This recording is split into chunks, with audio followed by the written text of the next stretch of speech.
As much as any single human being can ever be a nation, he was France. When Clemenceau addressed the French Chamber of Deputies for the first time as war premier, he told them, "We stand here before you with but one thought, to pursue the war relentlessly. No more pacifist campaigns, no treachery, no semi-treachery, only war, nothing but war." Clemenceau believed firmly in the Western Front, where the deadlock now seemed complete. In a sense, the deadlock was the war. The evil of the Western Front was its immobility. The immobility was created by the deadlock. The deadlock was the even balance of trenches, barbed wire and machine guns against the artillery, which alone could destroy them, but in doing so turned the ground into a wilderness of craters and made impossible the very movement it was intended to produce. Now it was November. Haig planned a final stroke on the front of the British Third Army under General Sir Julian Byng. Here, opposite Cambrai, the ground was firm. Grass grew across a no-man's land which was reasonably level. No shattering bombardments had torn this up and turned it into a bog. This was tank country. November the 19th, General Ellis, commanding the Tank Corps, issued a special order. Tomorrow, the Tank Corps will have the chance for which it has been waiting for many months, to operate on good going in the van of the battle. I leave the good name of the Corps with great confidence in your hands. I propose leading the attack of the Center Division. The objective which they were attacking was the Hindenburg Line. There were 3 lines of trenches, each trench anything up to 15 feet wide. In front of the main line lay band upon band and acre upon acre of dense wire. Nowhere was it less than 50 yards deep, and here and there it jutted out in great salients flanked by batteries of machine guns.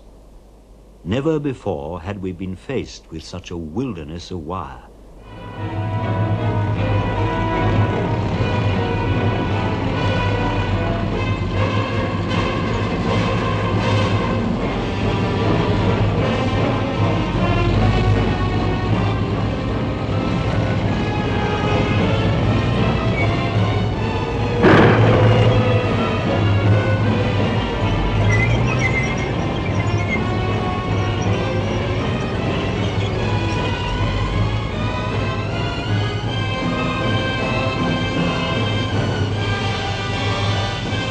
At 6:20 a.m. on November the 20th, with their general flying his flag at their head like an admiral at sea in the tank Hilda, the machines of a new epoch rolled into battle.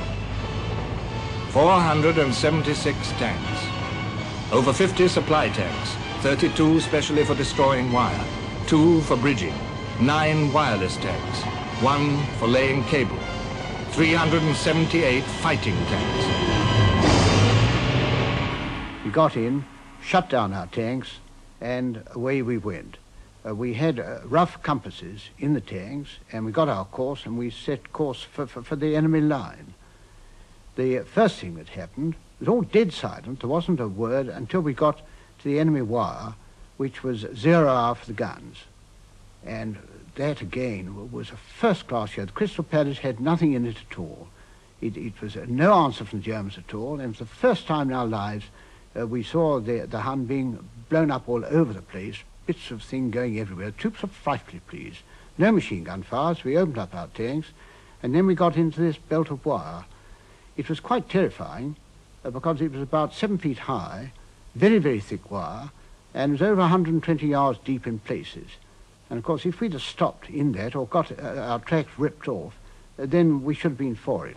Instead of that, the tanks made great swathes in the wire, and the jocks who were playing with us, they came through the gaps we'd made, and we all emerged the other side into a deep valley known as the Grand Ravine.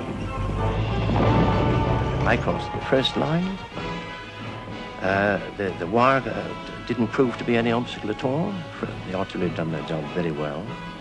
And the element of surprise, the heavy gas shelling, no preliminary bombardments at all, had made it almost a cakewalk, one might say. Almost a cakewalk. In 4 hours, the British Third Army advanced between 3 and 4 miles, right through the Hindenburg defences, took well over 4,000 prisoners and over 100 guns. Their own losses were astonishingly light. It was one of the most remarkable victories of the war. And in November 1917, victory of any kind was badly needed. The British government decided that the time had come to ring the church bells of Britain.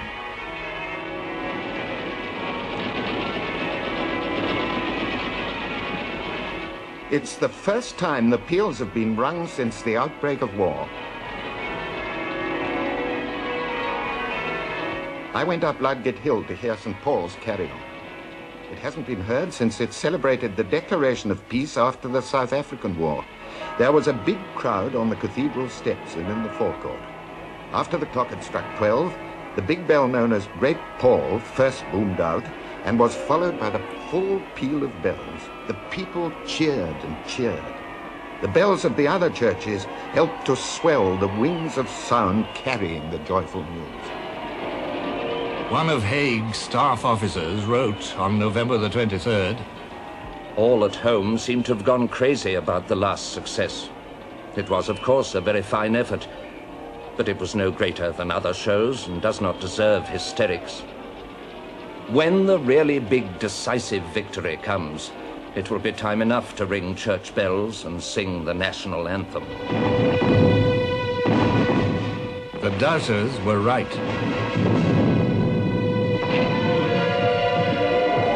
On November the 30th, the Germans counterattacked, taking most of the British troops by surprise.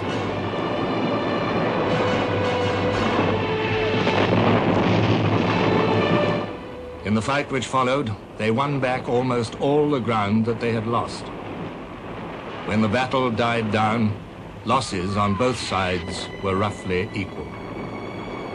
It was a sad end for the British Army, which had put forth such tremendous efforts during the year.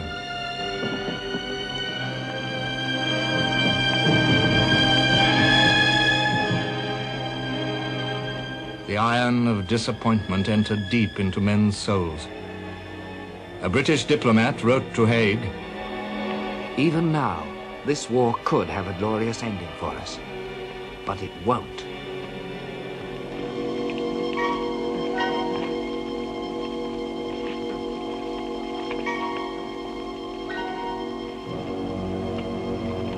Christmas came, and an officer at Haig's headquarters wrote in his diary, The fourth Christmas at war.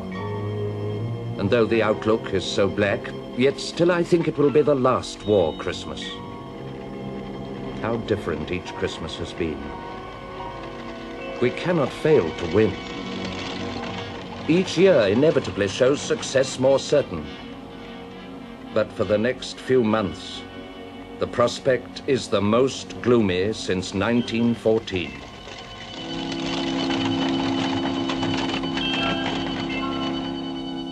"1917 expired, having brought nothing but frustration to the Allied cause.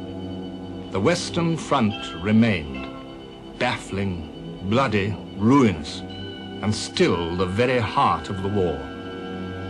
All that men could look forward to was Clemenceau's promise. Only war, nothing but war.